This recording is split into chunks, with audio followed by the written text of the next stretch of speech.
വരേണ്യവർഗത്തിന് വേണ്ടി മാത്രം നിലകൊള്ളുന്നവരാണ്. കയ്യിൽ ചില്ലറയുള്ളവർക്ക് വേണ്ടി, സ്വാധീനമുള്ളവർക്കും വേണ്ടി മാത്രമുള്ളതാണ്. ഒരു സമുദായ സംഘടന എങ്ങനെ പ്രവർത്തിക്കണം എന്നതിന്റെ ഏറ്റവും വലിയ ഉദാഹരണമാണ് സമസ്ത.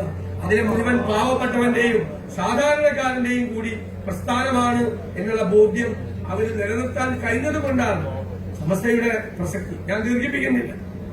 ഇവിടെ അഭിവന്ദ്യനായ മുഹമ്മദ് ജിഫ്രി മുത്തുക്കോയ തങ്ങൾ ഇവിടെയുണ്ട്. ഈ പ്രസ്ഥാനത്തിന് നേതൃത്വം കൊടുക്കുന്ന ഒരാളാണ്. ഏത് കാര്യവും സരസമായിട്ട് അവതരിപ്പിക്കും. ഇപ്പൊ പറഞ്ഞ കേട്ടില്ലേ, സാധാരണ ഞാൻ മുഖ്യമന്ത്രിയുടെ മുഖത്തേക്ക് നോക്കിയത്, സാധാരണ മുഖ്യമന്ത്രിയുടെ മുഖം കാണും. പക്ഷെ ഇദ്ദേഹത്തിന്റെ അവതരണ രീതി, ആ അവതരണ രീതിയിൽ മുഖ്യമന്ത്രി പോലും ചിരിച്ചു. അത് മുഖ്യമന്ത്രിയെ കൊണ്ടുപോലെ ചിരിപ്പിക്കാൻ പറ്റുന്ന ഒരാളാണ്. ഞങ്ങളൊക്കെ ഏത് പ്രതിസന്ധിയിലായാലും ഏത് പ്രശ്നത്തിൽ ഇടപെട്ടായാലും അടുത്ത് ചെന്നിരുന്നാൽ മതി, 5 മിനിറ്റ് മതി. നമ്മൾ തിരിച്ചു വരുന്നത് മുഴുവൻ ശക്തിയോടും കൂടിയാണ് വരുന്നത്. പറയുന്ന വാക്കുകൾ, കോരിച്ചൊരിയുന്ന വാത്സല്യം, സ്നേഹം, അങ്ങനെ അത് മറക്കാൻ പറ്റില്ല.